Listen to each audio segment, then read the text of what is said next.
Сәлем достар, Суперкемшіліктің арнасына қош келдің. Егер сіз менің арнамда алғаш рет болған болсаңыз, онда арнаға жазылуды ұмытпаңыз. Бүгінгі видеода біз сіздермен бірге мастикамен жұмыс жасауды үйренетін боламыз. Яғни мастикамен кружева жасау, мастикамен баланың атын жазу, сантиметрін жазу деген сияқтыларды үйренетін боламыз. Бұл тортты баланың туылған күніне, немесе қырқынан шығаруға, немесе баланың туылып больницадан шығатын күніне жасауға болады. Видеоны соңына дейін лайк басып, комментарий қалдырып кетуді ұмытпаңыз.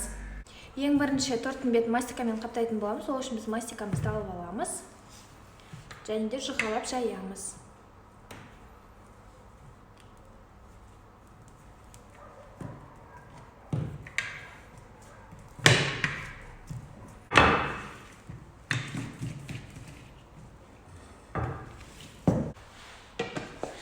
Және де мастикамен кез келген торттың үстін қаптауға болады. Біз мастикамызды жайып алдық. Мінекей. Жұқалығы 1-2 мм ғана. Енді тортымызды аламыз. Мастикамызды тура үстіне қоямыз.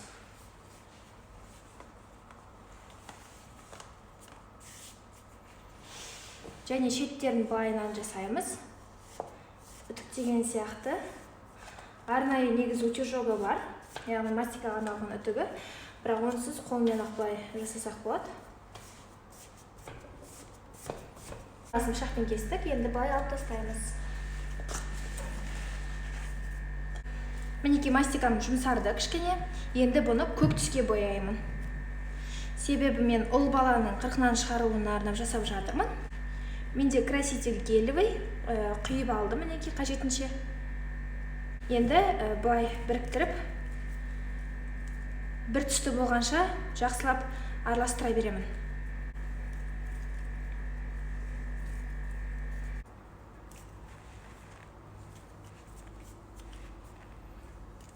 Торттың бетіне жазуға және әсемдеуге бізге мынандай әріптер керек. Силикондағы әріптер. Бұл өте ыңғайлы түрі әріптің, және сан керек болады. Мүмкін санды қолданбасаңыз да болады. 40-нан шығару деп жазуға да болады, немесе жазбай қоюға да болады. Түсінікті жағдай ғой. Сосын мынандай коляска. Баланыкін алуға да болады, бірақ мен колясканыкін қолданамын. Неге? Себебі ана баланы кейін тастай да алмайсың, бір ыңғайсыз ғой. Как будто менде ощущение болады да, бала тастап жатқан сияқты. Сосын мен оны жеуге де қимаймын, тастауға да қимаймын. Сондықтан мен коляска қолданамын, баланы қолдана алмаймын, маған ыңғайсыз. Өздеріңізге бала қолдану ыңғайлы болса, баланы қолдансаңыздар болады. Жаңадан бояп алдық. Енді біз баланың салмағын, бойын, сантиметрін жазатын боламыз. Қазір біз салмағын жазатынды кесе алайық. Яғни гир жасаймыз. Мінекей мынандай дөңгелек жасап алдым. Бұған баланың салмағын жазамыз. Және былай гирді ұстайтындай етеміз. Және мұнда пищевой фломастермен баланың салмағын жазамыз. Мастер бұл тағамдық, яғни мінекей фуд деп тұр. Фломастерлерді және де мынандайлардың барлығын supergemchik.shop парақшасынан ала аласыздар. Инстаға кіріп supergemchik.shop деп жазсаңыздар, парақша шыға, сол жерден көріп ала аласыздар. Қазір мен жерге баланың салмағын жазатын боламын. Бізде баланың салмағы 2,9. Енді коляска жасаймыз. Коляска жасау өте оңай. Ішіне жабысып қалмас үшін аздап крахмал сепсеңіздер болады. Былайдан аламын. Және толыққанды осылай кіріп шығамын. Үстінен бір-екі рет оқтаумен істеп шықсақ та болады. Мінекей толық кірді, е. Енді бүйтіп айналасынан артығын кесіп тастаймын пышақпен бүйтіп.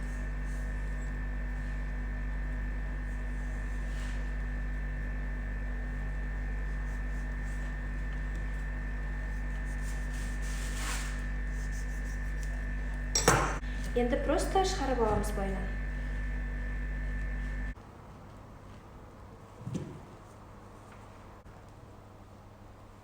Енді баланың атын жазамыз. Тура жаңағы коляска жасағандай, просто аға алып келемін, осылай үстінен қоямын. Кетіп артығын кесіп алып тастаймын. Енді қалай керек мені? Календар жасаймыз. яғни туылған күнін жазатын мастиканы жайып аламын.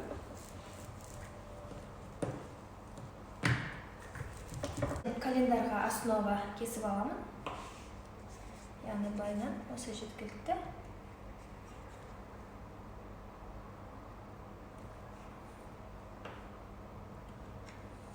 Төрт-бұрышты болды. Қазір үстіне тағы да ақ қағаздар қоятын боламын. Мынаны одан сайын ұзарта беремін.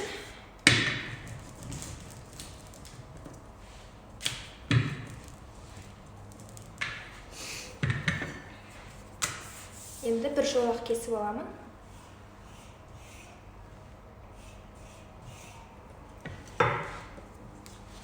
Бұл бізде баланың сантиметрі жазылатын болады. Бір жағын ораймыз.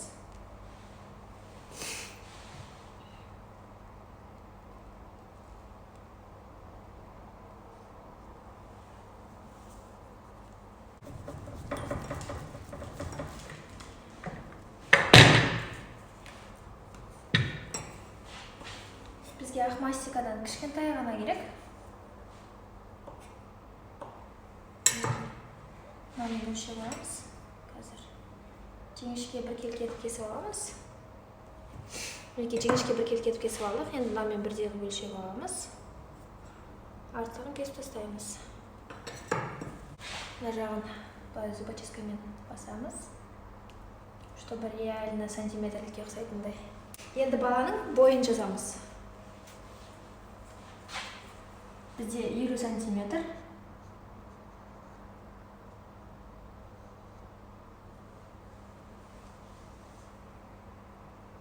Деп жазамын. Ана жерге сызықтар қалдырайын.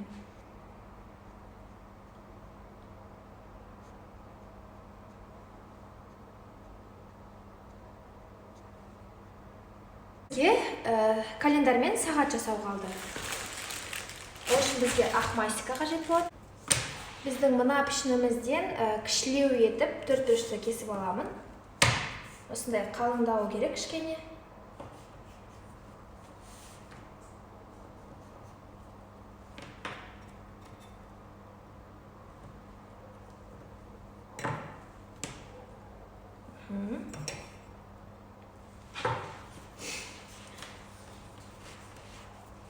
Енді мастиканы жұқартамын.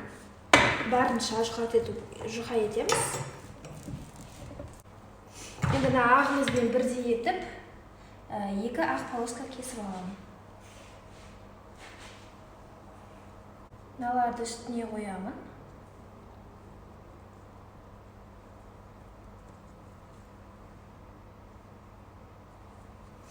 Шет жағын календар ашылып жатқан сияқты шешеңізде қалдырамын.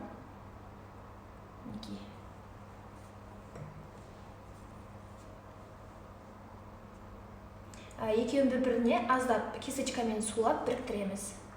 Мынандай көк полосканы кесіп аламын. Мына жағын кесіп алсам. Мынаның жоғары жағына өлшеп саламын. Майыстырысы сақталады.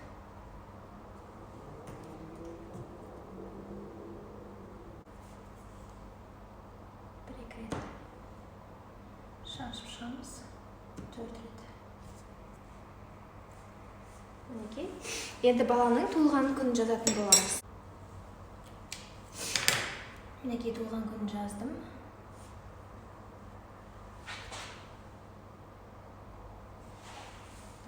Осылай қалдырамын. Енді сағат жасаймыз. Сағат жасауға ақ және көк мастика керек болады.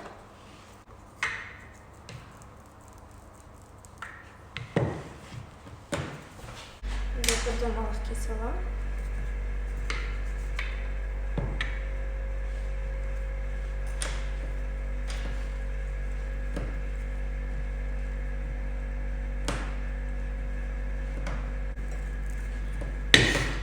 Көк мастикадан мынандай гүл кесіп аламын.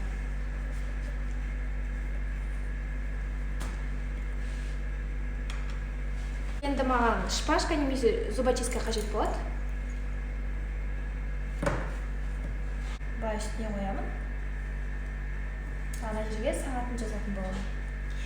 және де сағаттың басына көк мастикадан шарик жасап қоямын келіп тұр. Андай будильникке сағатқа ұқсайтындай етіп былайынан кесемін да и былай көкті қоя саламын.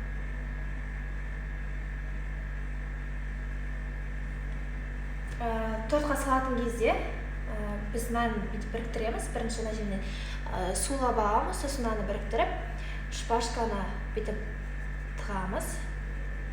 Мінекей былай. Сосын наны тортқа орналастыратын боламыз. Сол кезде сағат жылжып кетпейді, құламайтын болады. Менде мінекей мынадай силиконды форма бар. Бұлмен мынадай кружева жасауға болады, торттың айналасына жабыстыруға. Мен бүгін осындай кружева жасағым келіп тұр. Ол үшін бірінші мастика керек.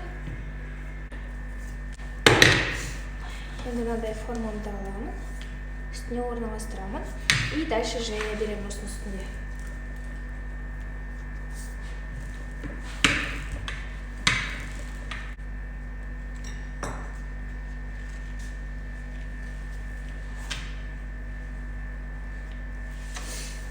Былай алып алдық. Енді былай айналасындағыларын кесіп тастаймыз.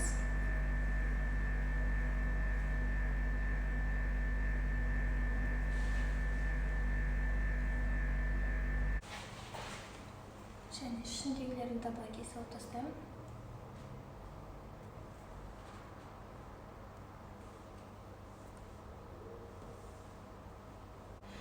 Шамамен технологиясын түсіндіңіздер деп ойлаймын. Дәл осылай екіншісін жасап аламын. Енді бізге су мен кисточка керек. Аздап қана сулаймыз, қатты емес.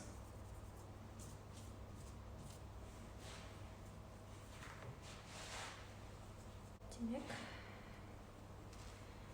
былайынан қоямын. Былай. Оп-оңай. Айналасына әдемі болып жабыса қалды. Нәтижесінде мынандай болды.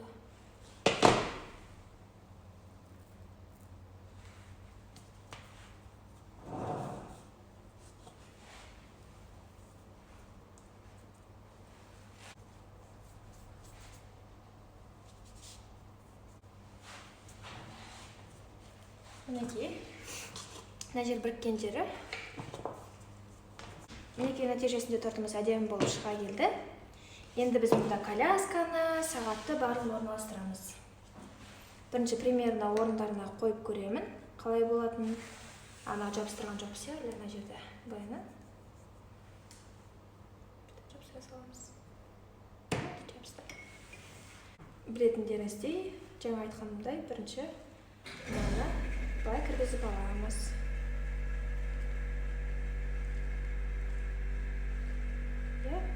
И мына жерде бір-біріне бірігу үшін сулап жібереміз.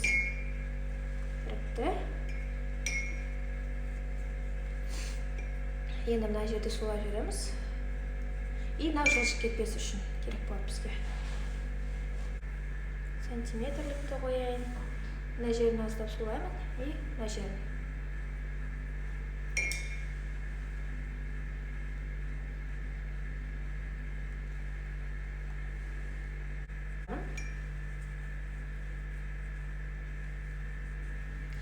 Сөйтіп орналастырамын. Гирге де шпажка керек.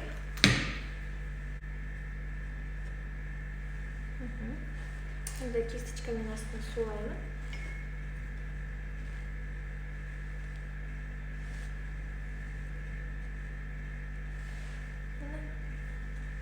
Енді календар.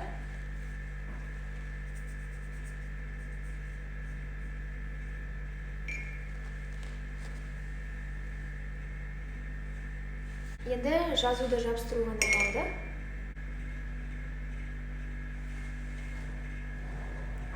Мінекей дайын. Менің тортыма сағатын жазу ғана қалды. Қалғанның барлығы дайын.